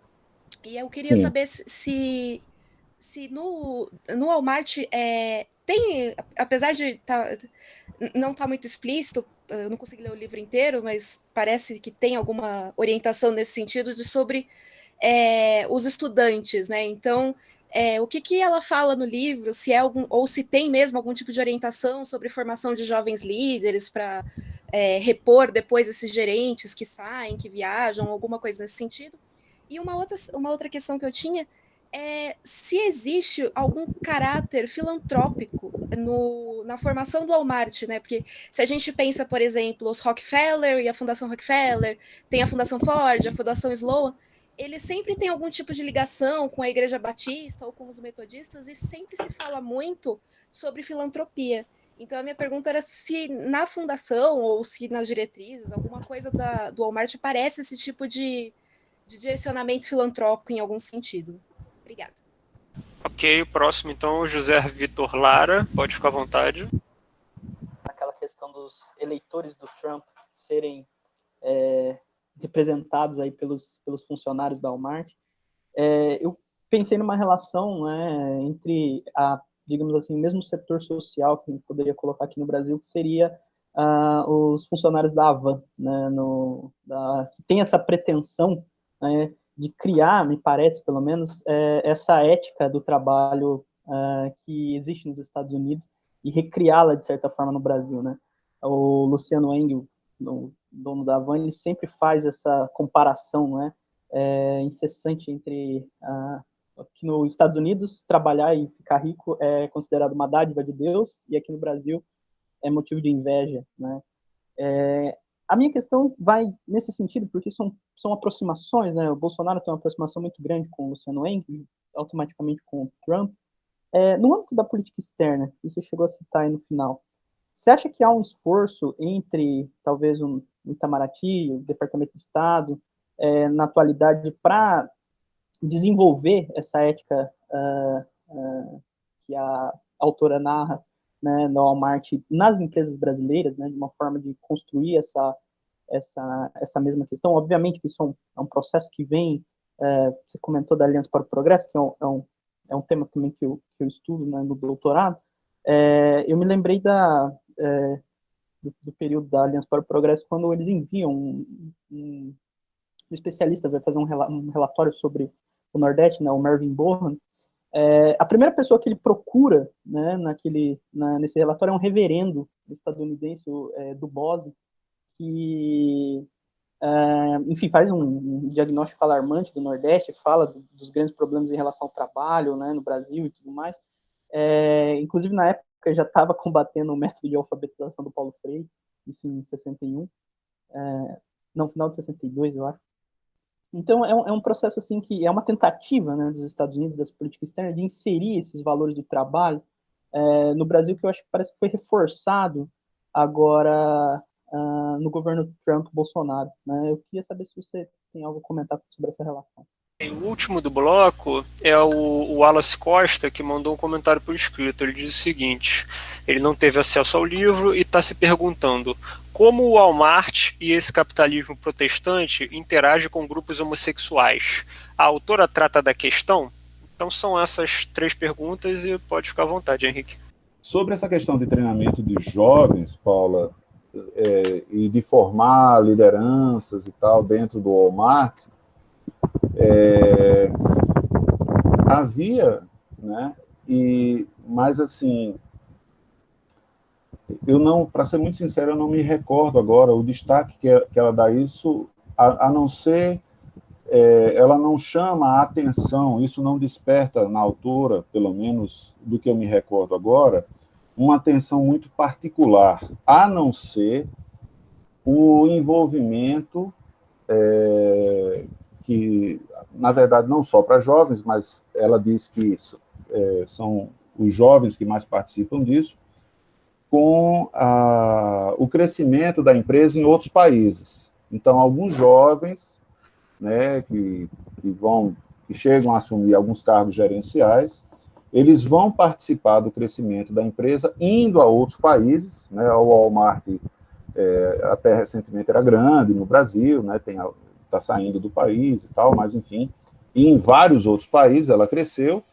Então, assim, havia um treinamento especial para jovens que participavam, digamos, da implantação da empresa e do crescimento da empresa em outros países, né? Chega a associar isso.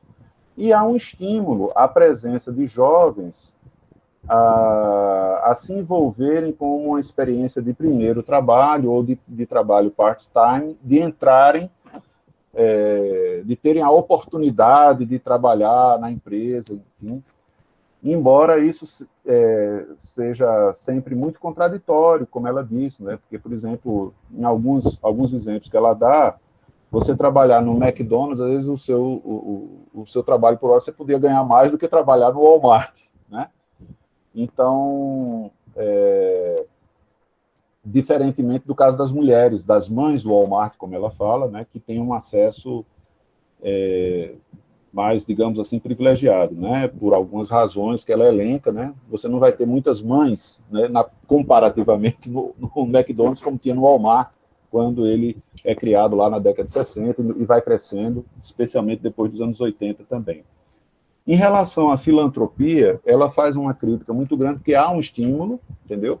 Mas as pessoas, porque essa é parte da cultura protestante, né? Envolve isso também, mas essa filantropia, normalmente, ela diz assim, ela questiona, pelo menos em 2 sentidos. Um é que ela estimula a filantropia dos funcionários. Então, os funcionários são sempre estimulados a fazer doação e tal, para determinadas organizações que ajudam a empresa e que ela também ajuda, né? Então, são organizações e movimentos diversos que são criados, especialmente ali nas proximidades do cinturão bíblico, para promover valores cristãos, com os quais essas organizações e esses movimentos, a empresa normalmente tem vários vínculos, porque ela financia, de certa maneira, a produção de determinados tipos de treinamento, por exemplo, que os seus funcionários recebem. Então, essa filantropia não é necessária, ela é, de alguma forma, revertida para a própria empresa, né? Ela não é, digamos assim, uma doação pura e simples. Sobre a pergunta do José Vitor, Eu acho que a experiência da Havan, né, é uma experiência muito, muito estranha, né? É uma experiência peculiar, não é exatamente a mesma coisa de lá, é muito esquisita essa experiência brasileira, né? É uma figura que merece um estudo assim muito estranho, eu acho a experiência dele muito estranha. Mas, falando de maneira geral sobre política externa, quer dizer, eu digo assim, eu esqueci até o nome, eu só quero dizer o velho da Havan, mas, enfim, esqueci o nome dele, o Luciano Hang, não é? Se eu não estou enganado. Eu não conheço exatamente as estratégias da empresa e acompanho de longe, então não tenho propriedade para o quanto ela se compara ou não ao modelo do Walmart.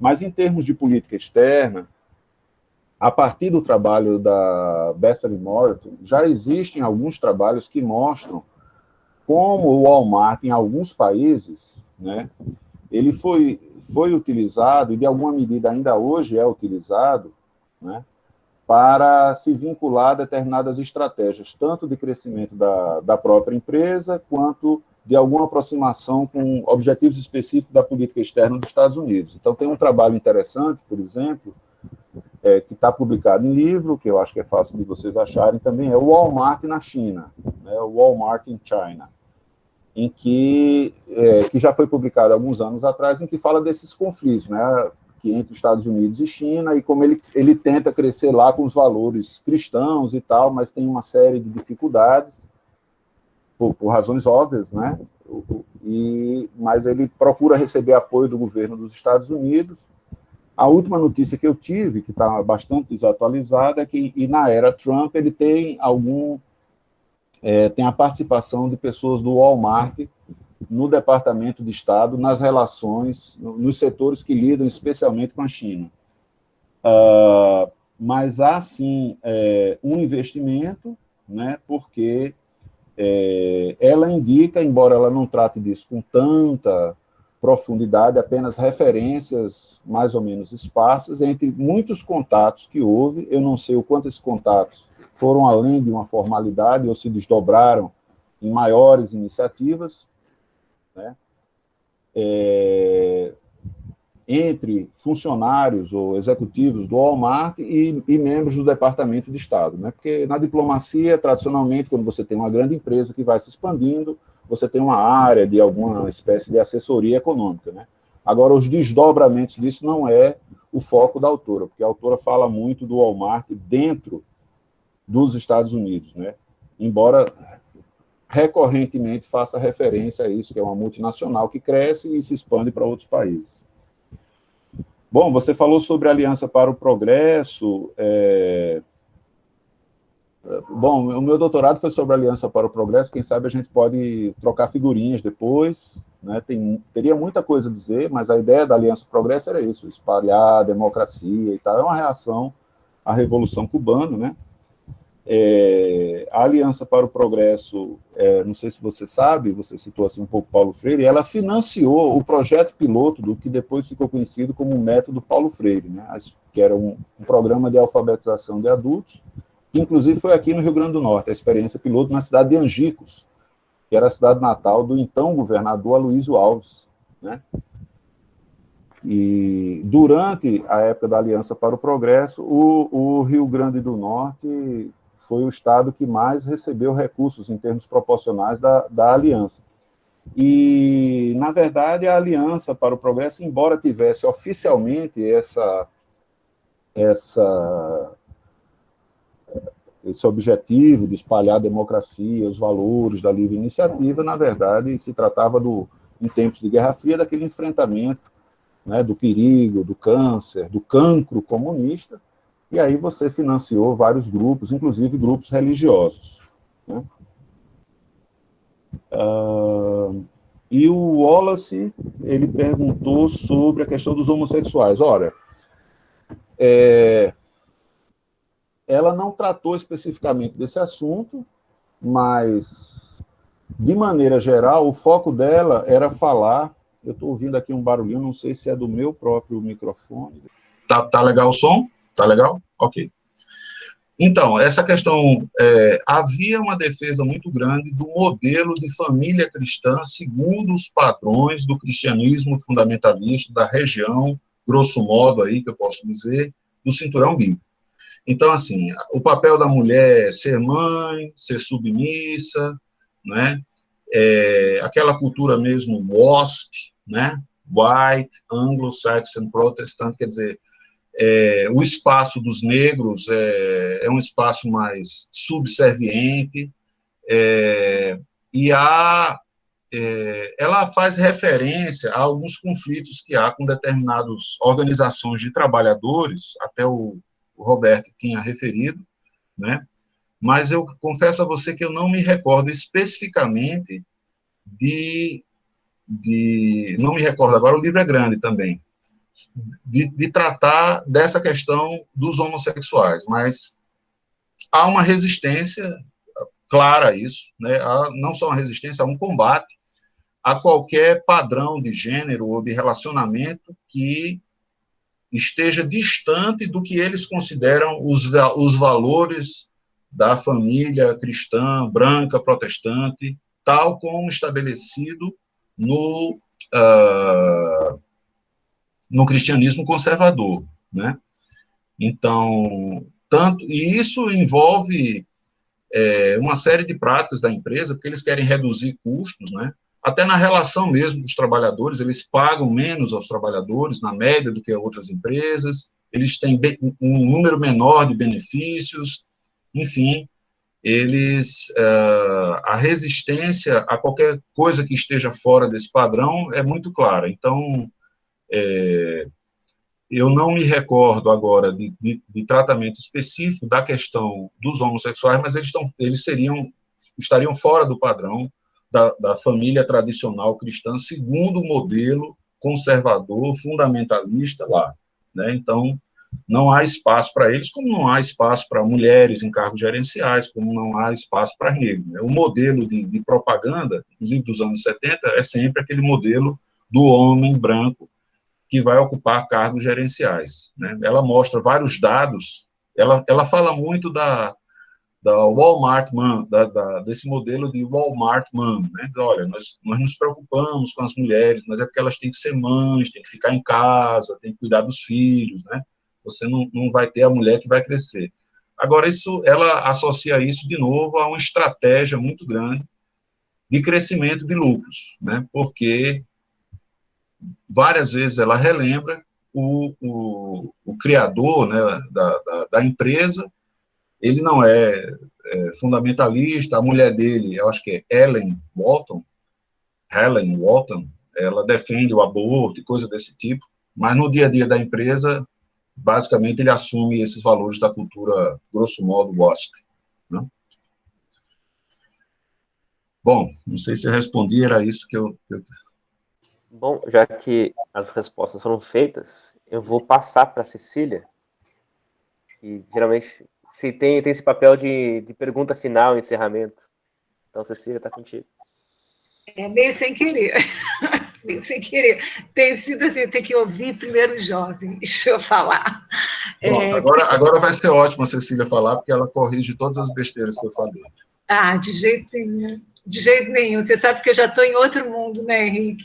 Eu só fico, assim, muito feliz de te ver, com muitas saudades, e com vontade de perguntar primeiro, claro, pela Rebeca, e pelas suas meninas, muita saudade daí, dos seus camarões, das nossas conversas, mais uma felicidade a gente poder, pelo menos, se ouvir aqui, né, e ver todos esses meninos aí, que são muito mais espertos, né, e eu aqui estou diante também do Daniel Rocha, que é um super especialista, e eu acho que talvez seja um dos poucos que saibam da minha história, né, da minha história antes da academia. Eu acho que eu vou recorrer a ela outra vez para falar aqui sobre essa coisa do meu passado evangélico, que pouca gente conhece, né?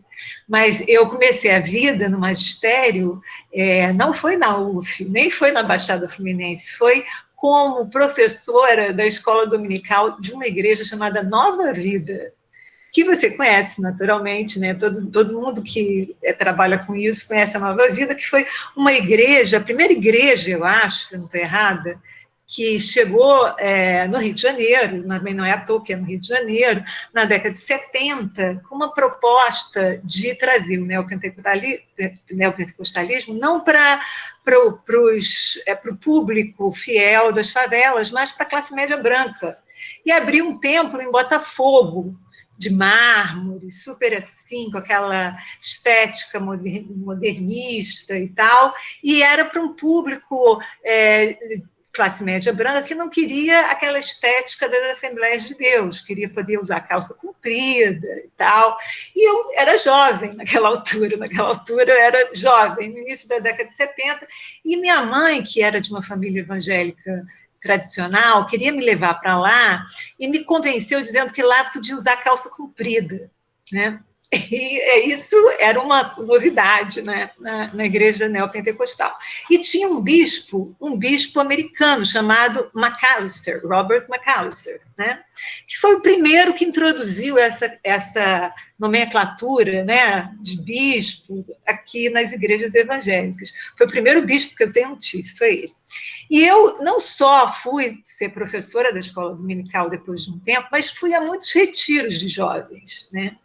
E tinha, assim, muito essa questão da insularidade, de tentar criar uma comunidade à parte, né? Uma coisa de se pensar numa comunidade de salvos mesmo, que tinha uma ética, né, muito própria, uma moral muito própria.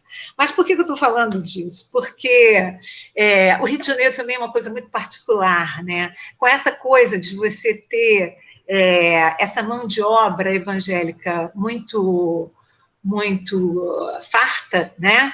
Era uma coisa, eu lembro da minha mãe e tal, que tinha esse circuito amplo dentro das igrejas evangélicas, de ser sempre uma referência para as pessoas que queriam empregadas domésticas ou porteiros, queriam uma pessoa de confiança, uma pessoa que fosse crente, né? Porque isso era sinônimo de honestidade, um trabalhador que seria subserviente e honesto, né, que você poderia botar dentro da sua casa, que teriam aqueles valores, né, que eram, de alguma forma, primitivos, mas seriam sólidos, né, porque eram crentes, mesmo para aquelas famílias que não fossem crentes, né.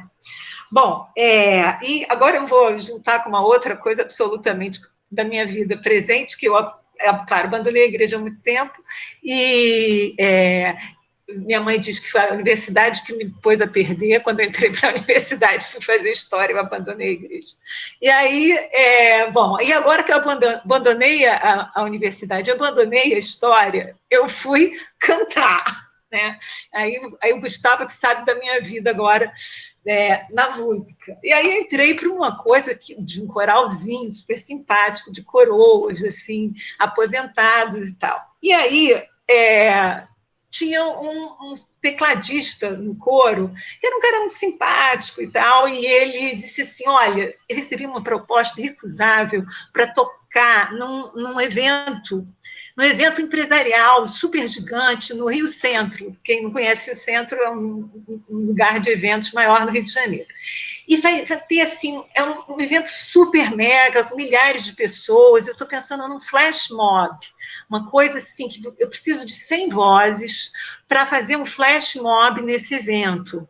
Então, quem quisesse entrar, teria que estar lá de manhãzinha, com o microfone escondido, junto da plateia, em uma determinada hora, vocês vão se levantar e aí vão cantar uma música que a gente vai, né, ensaiar antes, e vai ser mó barato, porque a plateia não vai saber e tal. E é claro, aquele bando de coroas ficou super feliz de fazer parte de uma brincadeira dessas, né? Mas ele não dizia que empresa era essa, fazia segredos que não podia contar e tal, antes. Ensaiamos uma música, né, que não era nada demais, mas, enfim, era uma coisa engraçadinha, né, para você começar a cantar, né, no meio do nada. E fizemos o ensaio, fomos no Rio Centro ensaiar e tal, não soubemos de nada, e nem estávamos aí, porque era uma festa, para a gente era uma brincadeira, então tudo bem. Aí, no dia marcado, chegamos lá e aí sentamos, E o público começou a chegar, nós com o microfone escondido, né? Alguns com coisa de headset, os outros com microfone mesmo, eu estava com o meu microfone escondido. E aí começa a chegar aquela, de manhã, umas pessoas vestidas com longo, assim, roupa de soirée, né? Plena manhã, carioca, maquiagem e tal. A gente tinha uma cor específica que a gente estava vestido preto e branco e tal. E começou a chegar muitas mulheres, né? Aí começaram a sentar, ocupar os lugares em volta. E a gente estava espalhado, né? Assim, muitas cadeiras distantes. Aí as mulheres começaram a sentar, algumas sentaram do meu lado e perguntaram assim, de que igreja você é? Aí eu assim, igreja? Não entendi. Eu falei, não sou de igreja, não. Aí uma outra pessoa também me pergunta, vem cá, de que igreja você é? Aí depois da quarta ou quinta pergunta, eu comecei a responder o nome do meu coral. Eu sou do Bom Tempo. Fiquei quieta. Bom, daqui a pouco, a gente só ia entrar quando o tecladista desse o sinal. Daqui a pouco, a gente ia entrar no palco, para começar os trabalhos, um pastor, para anunciar qual era a coisa. Era uma empresa, pirâmide, que todo mundo deve conhecer agora, chamada Inodê, que tem, né, um CEO, ou tem um presidente, diretor, sei lá o que é de uma família e tal, sucedendo o pai, uma empresa familiar, né? E foi trazido ao palco por um pastor, que começou a contar a história dele e fazer uma apologia dessa relação dele com a igreja e o sucesso empresarial, né? E aí começou um hino, começaram a cantar um hino. Aí, nesse momento, né, nós que estávamos próximos, os mais próximos, nos entreolhamos assim, vamos sair daqui já, não vamos participar desse negócio. E demos no pé, né? Mas um negócio, depois quase matamos o tecladista, porque nos botou nessa furada, né? Mas eu estou contando essas histórias todas para falar assim, que o Rio de Janeiro é um caso realmente muito impressionante, dessa coisa da relação com a igreja, porque não só o Crivella, mas assim, desde o Antony Garotinho e sua família, hoje a gente tem a Clarice Garotinho concorrendo à prefeitura, né? Nós temos uma família evangélica modelar, né, que traz, né, para a cena pública, anos 80 isso, né, se não me engano, a discussão dessa coisa, né, de uma moral evangélica no poder, né? E eu lembro que, junto com isso, né, tinha uma questão toda de como é o lugar da mulher, da mãe, né, e a mulher dele também, né, envolvida com política, mas enfatizando no discurso político o lugar dela como mãe, os filhos adotados e tudo mais, né? Nessa mesma época, acho que surge, não sei se eu estou falando bobagem, porque já estou, minha memória nada confiável, os Atletas de Cristo, no Rio de Janeiro, né? Claro que isso não foi um fenômeno carioca, né? Foi um fenômeno nacional, né? Mas era muito gritante, né? Essa coisa das camisetas. Não sei se eu estou com a memória certa. O MOL deve saber isso direitinho, né? Que as pessoas, os caras faziam gol, tiravam a camisa e embaixo estava Atletas de Cristo ou coisa semelhante, né? Bom, eu acho que tudo isso, né, me faz pensar como tudo é muito complexo. A minha última memória que eu tenho de estar na rua e na vida foi na passeata de 8 de março, do Dia Internacional da Mulher, desse ano, e estava lá, e atrás de mim veio um grupo com cartazes escritos evangélicos contra Bolsonaro. Eu falei, opa, isso é coisa boa. Vou ver o que é isso. Aí cheguei perto, fui falando com as pessoas jovens, né? Fiquei encantada. Aí perguntei, vem cá, me explica aí, por que vocês estão aqui, né? É uma passeata que falava do aborto, que falava de direitos reprodutivos, que falava de uma série de bandeiras do movimento feminista. E a minha pergunta era como é que vocês se colocam diante disso, vocês que são evangélicos e tal, do feminismo e tal, por que vocês estão aqui? Aí um dos rapazes me respondeu assim: nós estamos aqui porque nós somos contra Bolsonaro, porque ele se diz evangélico, mas ele não é mentira. E sabe por quê? Eu falei, e por que é mentira? É idiota. Por que é mentira? Ele não teve lá o pastor na inauguração dele e tal, no discurso dele quando eleito, não está cercado, você não acha que ele é evangélico, ele se batizou, não é evangélico de verdade? Não, aquilo tudo foi palhaçada dele, e sabe o que mais? Ele não segue o que a gente acha correto. Em primeiro lugar, ele se separou da primeira mulher. Aí eu perguntei mais nada. Aí eu já entendi que a coisa era pelo outro lado. Mas, ao mesmo tempo, na mesma passeata, tinham outros evangélicos que se diziam de esquerda, não eram só contra Bolsonaro, mas evangélicos de esquerda que nós já temos, inclusive, na bancada do Rio de Janeiro, pessoas, inclusive, que eram da assessoria da Marielle Franco, que foram eleitas, né, como vereadoras, sendo evangélicas, representando os evangélicos de esquerda. Né? Então, é um mundo religioso que está se transformando muito rapidamente. É claro que a gente sabe com a primazia dos conservadores, nessa onda conservadora de direita, reacionária, sem dúvida, mas aqui e ali há focos de mudança e de uma transformação nesse cenário. A Marta Abreu, a nossa amiga lá da UF, que trabalha com comunidades quilombolas, tem dito que, dentro das comunidades quilombolas que ela trabalha, está havendo uma discussão crescente sobre o lugar dos evangélicos dentro das comunidades evangélicas. E algumas delas, inclusive, um número muito significativo em relação às religiões de base africana, né? Afro-brasileiras. Então, assim, é um universo que acho que vai render muita coisa para a geração toda de vocês estudarem, né? E que a gente deve se preocupar. E também muito com a associação com esse catolicismo carismático, né? Que também aqui no Rio de Janeiro teve uma base muito forte, né? E agora eu lembrei disso também por causa da nova juíza lá, Cora Barrett, né, que é uma católica carismática que reafirma os valores da família tradicional, da subserviência da mulher em relação ao homem, embora ela seja a juíza, mas que reafirma todos esses valores, é antifeminista, anti-aborto, etc, etc, etc, né?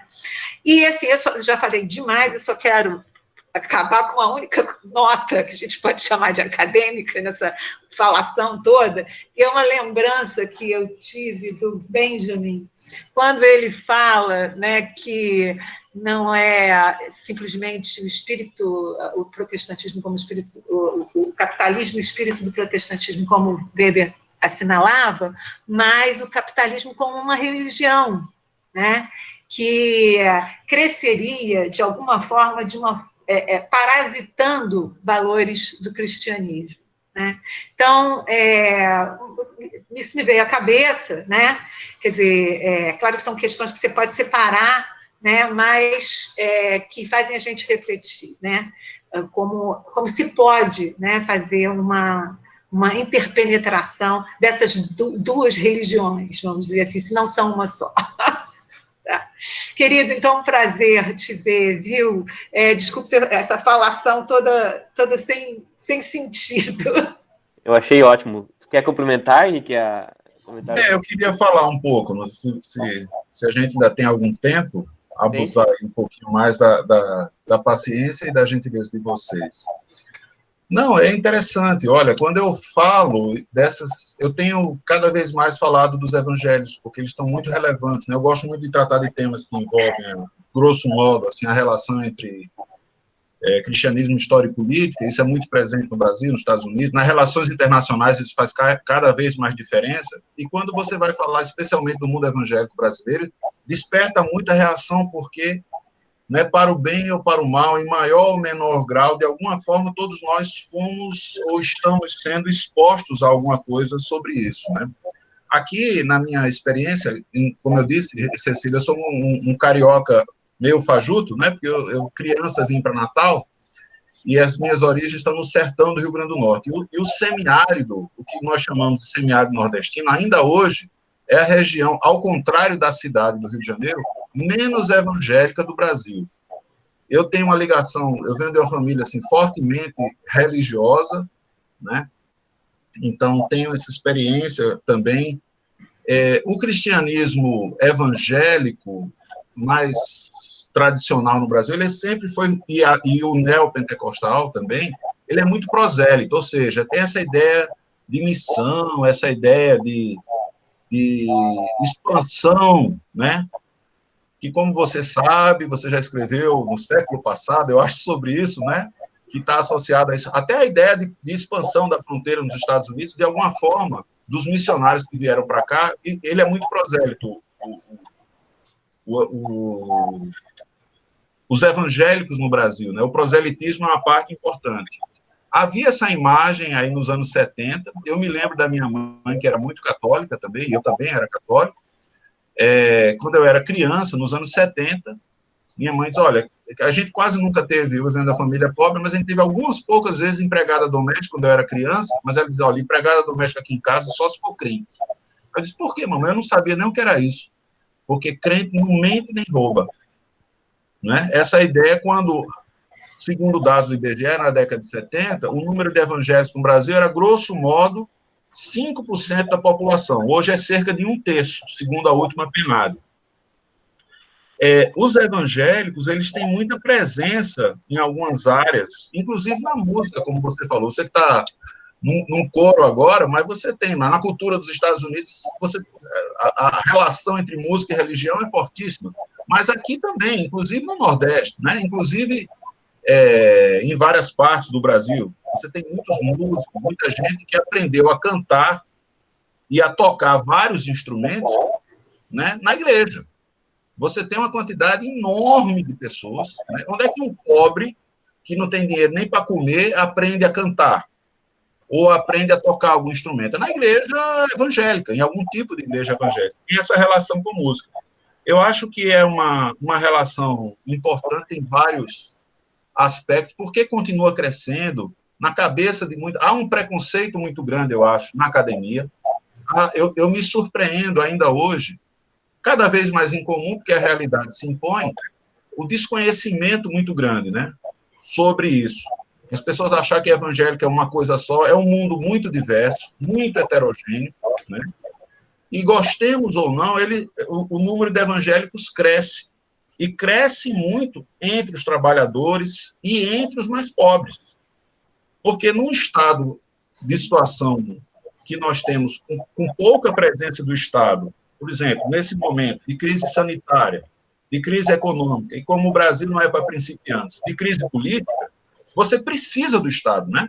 Essa ideia neoliberal requentada aí, que nem existe mais em Chicago, né, onde foi formado o nosso querido ministro da Economia, que nunca escreveu um livro, né? E que tem doutorado, mas nunca escreveu um livro, interessante.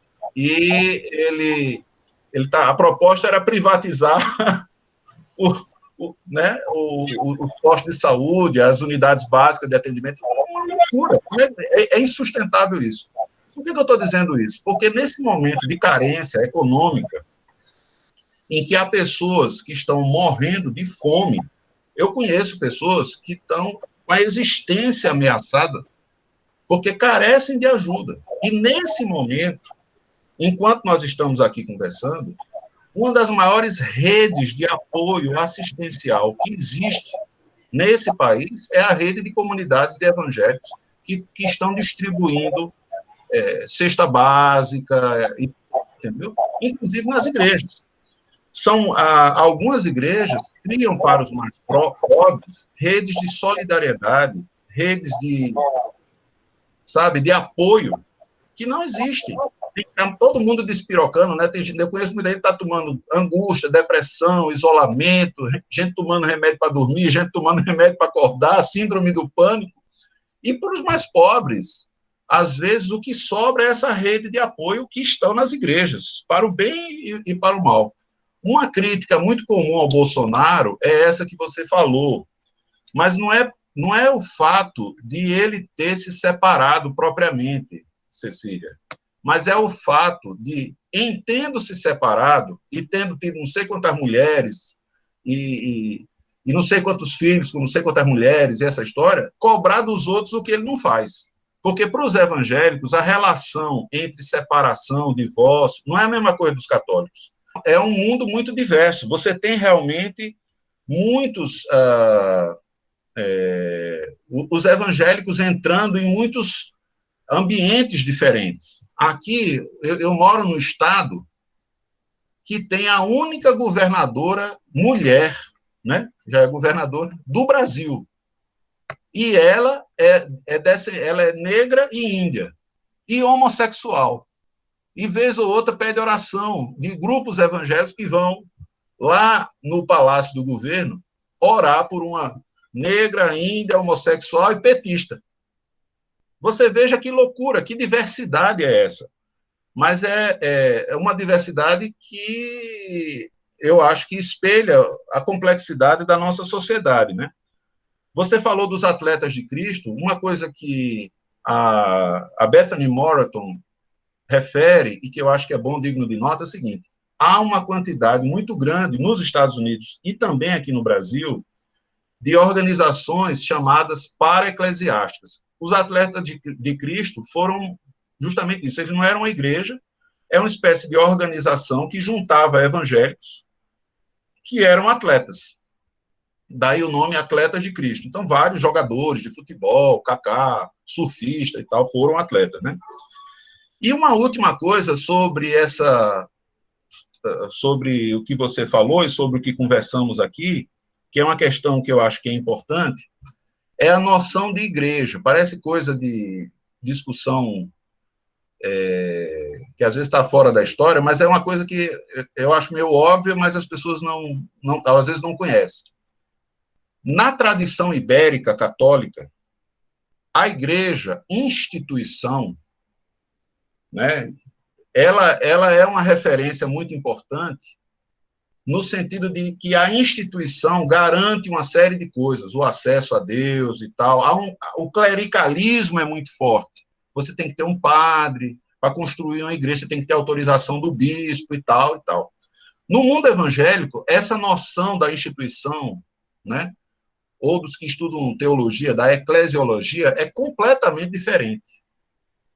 Né? Para o bem e para o mal, né, a grande vantagem, ao mesmo tempo, a grande desvantagem dos evangélicos no Brasil, como já disse um sociólogo falecido aqui, pernambucano, ele dizia assim: o bom e o ruim dos evangélicos é que se você não gosta da sua igreja, aí você pode criar outra. Não tem nenhum problema. Ele não tem neura. Um evangélico não tem neura em relação a isso. É muito diferente de um católico. Então, assim, isso abre 1000 possibilidades, mas cria também inúmeros problemas ao mesmo tempo. O fato é que, nessa grande feijoada brasileira, né, os evangélicos continuam a crescer. E eles não são uma coisa só. O que para nós é contraditório, né, eu prefiro dizer assim, que é complexo e a gente não entende essa nova realidade. Todos nós, bem ou mal, conhecemos, porque eles estão em todos os lugares. Eles estão no governo Bolsonaro, um governo de extrema-direita, vários ministros se pronunciam dessa forma, se identificam, inclusive, como pastores, mas se você vai numa passeata feminista, tem um monte de evangélico lá, né? Se a única governadora negra, índia e homossexual precisa de apoio espiritual, tem uns evangélicos que vão lá no palácio orar por ela. O PT, que é um partido que é um partido de esquerda, no Rio de Janeiro, que é a cidade mais evangélica, a capital mais evangélica do Brasil, tem como candidata uma mulher negra evangélica. Então, você veja o número de contradições. Eu acho que a gente tem trabalho para estudar por muitas décadas aí, espero que essa nova geração dê conta disso também. Gente, eu quero aproveitar, já preocupado com a hora, agradecer a paciência de todos que ficaram até aqui, os retornos, as palavras generosas de vários de vocês. Espero que a minha intervenção tenha sido útil aí Obrigado pelo convite, João Gilberto, pela paciência de todos, Gustavo, de todos vocês. Tá? Estou aí à disposição para trocarmos figurinhas no futuro. Obrigado, colegas, por tê-los revisto. Tá? Cecília, um beijão, querida.